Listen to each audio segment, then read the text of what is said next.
As part of efforts to enhance operational capability, combat efficiency, and logistic capacity of the armed forces, measures have been put in place in furtherance of restructuring and retooling. We are determined to equip our armed forces to deal with the contemporary threats in the region,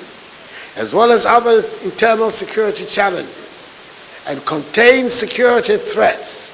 from violent extremist and terrorist groups along our northern borders. To this end, additional bases, specialized units, and brigades have been created with the acquisition of requisite equipment to enhance operations, particularly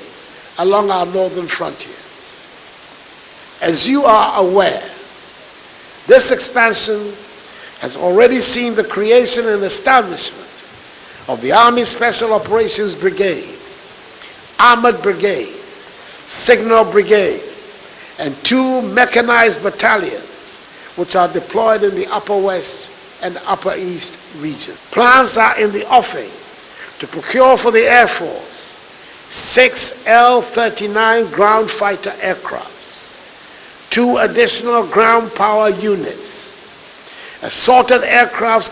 comprising CASA C-2A5 maritime patrol aircrafts, Mi-71SH military aircraft airlift helicopters, VIP transport helicopters H-225, and 4 H-125 reconnaissance light attack helicopters to support the operations of the Special Forces. All these investments are to ensure that the armed forces are well equipped and motivated to deliver on their primary mandate